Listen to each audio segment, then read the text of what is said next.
In today's podcast, I made a very fleeting reference to a column published by the New York Times, an op-ed piece by Rich Lowry, the editor of the National Review. And that was yesterday. And I read it, and it's just the most disgusting. You know, for the Times to put a piece of tripe shit like that on the editorial page, even though they mark it as a guest editorial, to me is just unconscionable. But that's the New York Times. And a New York Times headline over that op-ed piece has political pundits rolling in the proverbial aisles because of the assertion about Donald Trump's best bet on winning the election coming up in November. Now, Rich Lowry is the little beast bastard who is responsible for this. He's the editor of National Review. That used to be a Republican or conservative-based magazine. Now it's become a pro-fascist magazine. But Lowry argued in that op-ed that Trump should ignore the advice of the Republicans who are telling him to calm down and talk about topics, talk about issues, talk about positions. That's what they're trying to tell this orange monster. But Rich Lowry says, no, don't listen to those fuckers. Bombard Vice President Kamala Harris with accusations of weakness. Go after Kamala Harris. Don't talk about what you're going to do if you're made president of the United States. This is a typical Christian fascist move. Now, the column that they're all laughing at had this headline: Trump can win on character. Yeah, that even tickles me. Georgetown law professor Josh Chavitz said, quote, from the headline to the analysis to the strategy, this op-ed is laugh out loud funny, end quote. Now, Professor Chaffetz was not the only person who read that column who, you know, has the public ear or eye. He's not the only one to raise an eyebrow at Rich Lowry's claim that Trump could slow the surging momentum of Vice President Harris if only he hit the brakes on policy-based attacks and revved up the slime and the shit that is a hallmark every time Trump opens his filthy little mouth, and go after Kamala Harris with garbage. Forget policy. Forget what you're going to do for the country. Just open your pie hole, Trump, and let the vomit pour out all over Kamala Harris, and that will get you elected because that is character. Well, for Trump, that's exactly what character is. Anyway, among other things in this piece, and it's still at the New York Times website from Monday. You can read it. But he wrote this, Lowry did, quote, presidential races are won and lost on character as much as the issues. And often the issues are proxies for character. Well, if that's the case, Rich, you stupid son of a bitch, what, Trump has character? Or are you talking about character assassination? Kamala Harris's character, which obviously is what he's talking about. Anyway, Rich Lowry added this, quote, everything has to be connected to the deeper case that Ms. Harris is weak, a phony, and doesn't truly care about the country or the middle class. End quote. Oh, that's so true, Rich, you little scum bastard. Now, what Rich Lowry wants us to believe is that Trump, the billionaire son of a real estate tycoon, a racist pig fucker Fred was to begin with himself, but Trump, found guilty of falsifying business records and guilty of sexual assault, should target Kamala Harris, a former prosecutor, daughter of a cancer researcher and an economics professor. Rich Lowry is saying, yeah, assault her character. Well, that didn't impress readers such as University of Pennsylvania Professor Michael Mann. This is what, he's a geophysicist, this is what Professor Mann wrote in response to that op-ed column. Quote, this is what lowlife Rich Lowry and the New York Times have both been reduced to. As far as Trump, no, that's the end of the quote. But then later, in a follow-up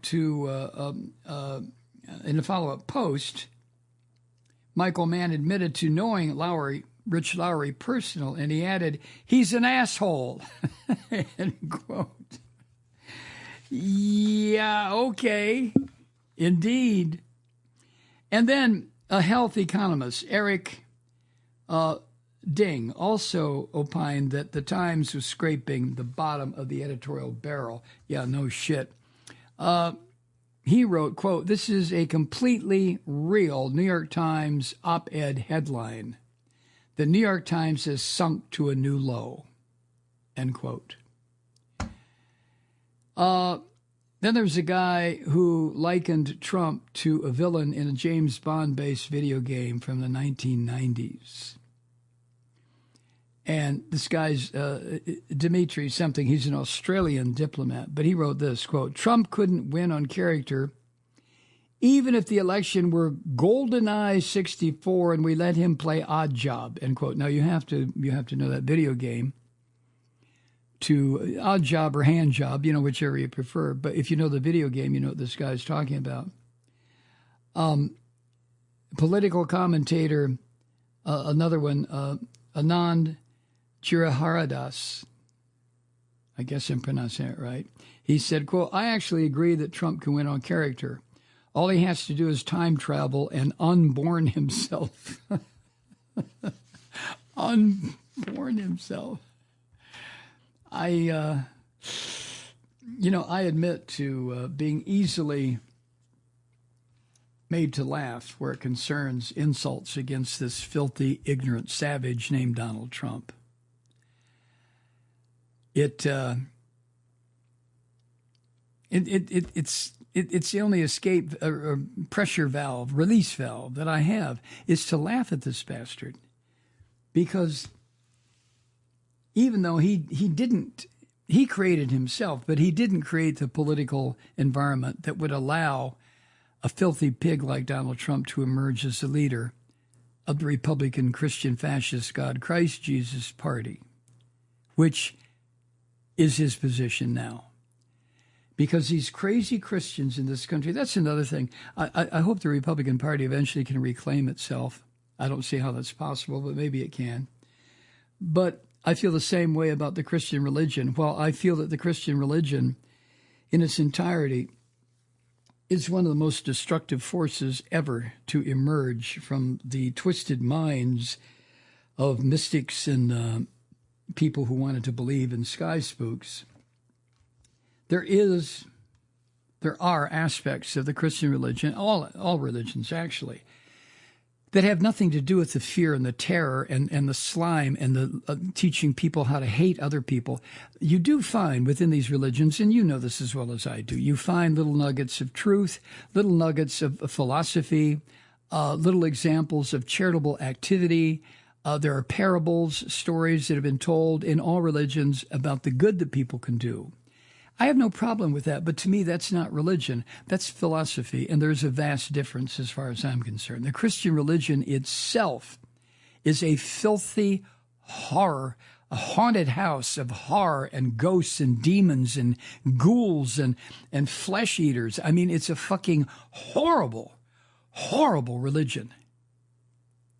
It has done more damage than any other institution I can think of in the history of the human race. Okay, no, I'm not going to get into my anti-Christian preacher mode. You know my feelings about that anyway.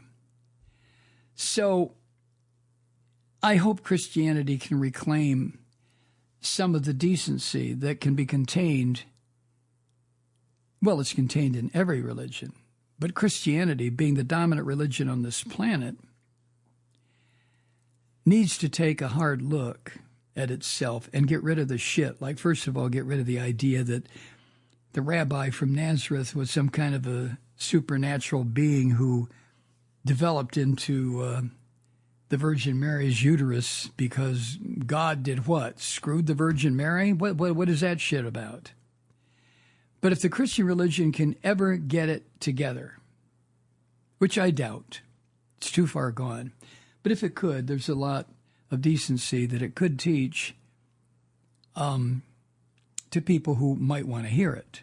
Not force-fed, but, just teach, lay it out there. You want to hear my story? Then come over here and I'll tell you stories. That sort of thing. All right, enough. Thank you, subscribers, for being a subscriber. I'll see you tomorrow. I'm Mike Malloy.